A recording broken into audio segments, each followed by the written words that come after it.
ಸಾಂಸ್ಕೃತಿಕ ನಗರಿ ಮೈಸೂರಿಗೆ ತನ್ನದೇ ಆದ ರೀತಿಯಲ್ಲಿ ಕೊಡುಗೆಯನ್ನ ನೀಡಿದ ಡಾಕ್ಟರ್ ಸಿ.ಜಿ. ಬೆಟ್ಸೂರ್ಮಠ ಅವರು ಈ ಒಂದು ಪುಸ್ತಕದ ಬಗ್ಗೆ ಒಂದು ಕಿರುನೋಟ ನೀಡಿದ್ದು ನಿಜಕ್ಕೂ ಅರ್ಥಪೂರ್ಣವಾಗಿತ್ತು. ಧನ್ಯವಾದಗಳು ಸರ್. ಇದೀಗ ಇಂದು ಬಿಡುಗಡೆಯಾಗಿರುವ ಕೃತಿಯ ಪರಿಚಯವನ್ನ ಮಾಡಿಕೊಡಲಿದ್ದಾರೆ ಡಾಕ್ಟರ್ ಜ್ಯೋತಿ ಶಂಕರ್ ಅವರು. ಇವರು ಖ್ಯಾತ ಗಮಕಿಗಳು, ಪ್ರಾಧ್ಯಾಪಕರು, ಕರ್ನಾಟಕ ಮುಕ್ತ ವಿಶ್ವವಿದ್ಯಾಲಯದಲ್ಲಿ. ಇವರ ಒಂದು ಕಿರು ಪರಿಚಯವನ್ನ ಶ್ರೀಮತಿ ಪ್ರಸನ್ನ ಕುಮಾರಿ ಮಾಡಿಕೊಡಲಿದ್ದಾರೆ. ದಯವಿಟ್ಟು ಎಲ್ಲರೂ ಮೊಬೈಲ್ನ ಸ್ವಿಚ್ ಆಫ್ ಅಥವಾ ಸೈಲೆಂಟ್ ಮೋಡ್ಗೆ ಹಾಕಬೇಕಾಗಿ ವಿನಂತಿ. ಇದೀಗ ಬಂದ ಸೂಚನೆಯಂತೆ ನಾನು ಡಾಕ್ಟರ್ ಜ್ಯೋತಿ ಶಂಕರ್ ಅವರ ಚಿಕ್ಕದಾದ ಚೊಕ್ಕ ಪರಿಚಯವನ್ನ ಮಾಡುತ್ತೇನೆ ಸಮಯದ ಅಭಾವದಿಂದ. ಮೈಸೂರಿನವರಾದ ಇವರು ಬಹುಮುಖ ಪ್ರತಿಭೆಯುಳ್ಳವರು. ಸಾಹಿತ್ಯ, ಸಂಗೀತ, ಗಮಕ, ಉಪನ್ಯಾಸ ಕ್ಷೇತ್ರಗಳಲ್ಲಿ ಮಾಡಿರುವ ಸಾಧನೆ ಅಪಾರ. ಕರ್ನಾಟಕ ಶಾಸ್ತ್ರೀಯ ಸಂಗೀತದ ಹಿನ್ನೆಲೆಯಲ್ಲಿ ಸಮಗ್ರ ಹರಿದಾಸ ಸಾಹಿತ್ಯ ಒಂದು ವಿವೇಚನೆ ಎಂಬ ವಿಷಯಕ್ಕೆ ಡಿ.ಲಿಟ್ ಪದವಿ, ವೀರಶೈವ ಕಾವ್ಯಗಳಲ್ಲಿ ಅವತಾರದ ಪರಿಕಲ್ಪನೆ ಎನ್ನುವ ಅಧ್ಯಯನಕ್ಕೆ PhD ಪದವಿ, ಕರ್ನಾಟಕ ಶಾಸ್ತ್ರೀಯ ಸಂಗೀತ ಮತ್ತು ಗಮಕ ಕಲೆಯಲ್ಲಿ ವಿದ್ವತ್ ಪದವಿಯನ್ನು ಪಡೆದಿದ್ದಾರೆ.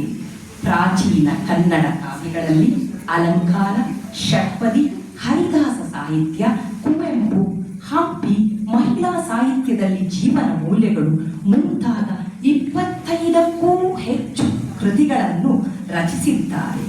ಹಲವಾರು ಸಂಶೋಧನಾ ಪ್ರಬಂಧಗಳು, ಪ್ರಾತ್ಯಕ್ಷಿಕೆಗಳನ್ನು ರಾಷ್ಟ್ರದಾದ್ಯಂತ ನೀಡಿ ವಿದ್ವತ್ತು ವಲಯದ ಮೆಚ್ಚುಗೆಗೆ ಪಾತ್ರರಾಗಿರುವ ಇವರು ಆಕಾಶವಾಣಿ ಮತ್ತು ದೂರದರ್ಶನ ಕಲಾವಿದರೂ ಆಗಿದ್ದಾರೆ. ಆಕಾಶವಾಣಿಯಲ್ಲಿ ಇವರು ಭಾಗವಹಿಸಿದ ಪದ ಸಂಸ್ಕೃತಿ, ಅರಿವಿನ ಶಿಖರ, ಲಯ ಸಂಭ್ರಮ ಮತ್ತು ಕಲೆ ಸಂಸ್ಕೃತಿಯ ಮೈಸೂರು ಅರಸರ ಕೊಡುಗೆ ಸರಣಿಗಳು ಅಪಾರ ಜನಮನ್ನಣೆಗೆ ಪಾತ್ರವಾಗಿವೆ. 2025 ಮೇ ತಿಂಗಳಿನಲ್ಲಿ ಜರ್ಮನಿಯ ಉಲ್ಸ್ಬರ್ಗ್ ವಿಶ್ವವಿದ್ಯಾನಿಲಯದಲ್ಲಿ ನಡೆದ ತಿರುಳ್ಕನ್ನಡ 10 ದಿನದ ಕಾರ್ಯಾಗಾರದಲ್ಲಿ ಮುಖ್ಯ ಸಂಪನ್ಮೂಲ ವ್ಯಕ್ತಿಯಾಗಿ ಪಂಪ, ಕಾವ್ಯವಾಚನ ಕಲೆ, ಅಭಿಜಾತ ಕನ್ನಡ ಸಾಹಿತ್ಯ, ಛಂದಸ್ಸು, ವ್ಯಾಕರಣ ಮುಂತಾದ ವಿಷಯಗಳನ್ನು ಮಂಡಿಸಿದ್ದಾರೆ.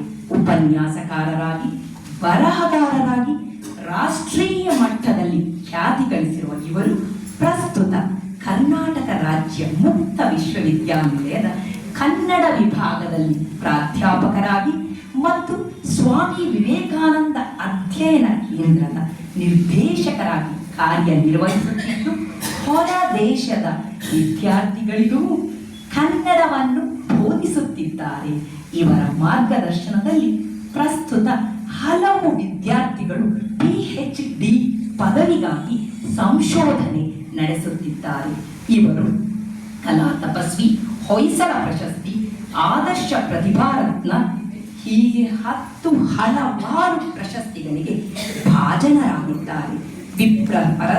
ಪರಸ್ಪರ ಸಹಾಯ ಸಮಿತಿ, ಮೈಸೂರು ರೋಟರಿ ಜಿಲ್ಲಾ ಸಮಾವೇಶ ಹೀಗೆ 10 ಹಲವು ಸಂಘ ಸಂಸ್ಥೆಗಳು ಸನ್ಮಾನಿಸಿ ಪುರಸ್ಕರಿಸಿ ನನ್ನ ಗುರುಗಳೂ ಆದ ಇಂತಹ ಬಹುಮುಖ ಪ್ರತಿಭೆಯುಳ್ಳ ಡಾಕ್ಟರ್ ಜ್ಯೋತಿ ಶಂಕರ್ ಅವರು ಈ ಒಂದು ಪುಸ್ತಕದ ಬಗ್ಗೆ 2 ಅನಿಸಿಕೆಗಳನ್ನು ಕೇಳಿಕೊಳ್ಳಬೇಕಾಗಿ ನಮ್ಮೆಲ್ಲ ವಿನಂತಿ. ಧನ್ಯವಾದಗಳು. ಸಿನಿಮಾ ಆಕ್ಟರ್ ಕೂಡ ಚೆನ್ನಾಗಿ ಮಾಡ್ತಿದ್ದೆ. ಸಭಾ ಸರಸ್ವತಿಗೆ ನಮಸ್ಕಾರ. Mysuru book club charitable trust ಹಾಗೂ ಕನ್ನಡ ಬರಹಗಾರರ ಒಕ್ಕೂಟ ಮೈಸೂರು ಇವರ ಆಯೋಜಿಸಿರುವಂತಹ ಒಂದು ಸುಂದರ ಸಮಾರಂಭ. ಯಾಕಂದ್ರೆ ಪುಸ್ತಕ ಬಿಡುಗಡೆನಲ್ಲಿ ಸ್ವಲ್ಪ ಬೋರ್ಗೀರ್ ಆಗತ್ತೆ ಅನ್ನೋಂಥ ಸಂದರ್ಭದಲ್ಲೆಲ್ಲ ನಗು ಚಿಮ್ಮೋದಿದೆಯಲ್ಲ, ಅದೊಂಥರ ಆರೋಗ್ಯಕರವಾದ ಬದಲಾವಣೆ ಮತ್ತು ಬೆಳವಣಿಗೆ. ಇಲ್ಲ ಅಂದ್ರೆ ನಗುವೇ ಬರದೇ ಇದ್ರಾಗ ಪಾರ್ಕ್ನಲ್ಲಿ ಹೋಗಿ ಹುಚ್ಚುಚ್ಚಾಗಿ ನಗೋಕ್ಕಿಂತ ಒಳಗಡೆಯಿಂದ ಬಂದ ನಗು ಇದೆಯಲ್ಲ, ಇದು ತುಂಬಾ ಆರೋಗ್ಯವನ್ನ ತರುವಂಥದ್ದು. ಅದರ ಜೊತೆಗೆ ಜ್ಞಾನಾರ್ಜನ ಕಡೆ ಹೋಗುವಂತ ಒಂದು ಸುಂದರ ಕಾರ್ಯಕ್ರಮ.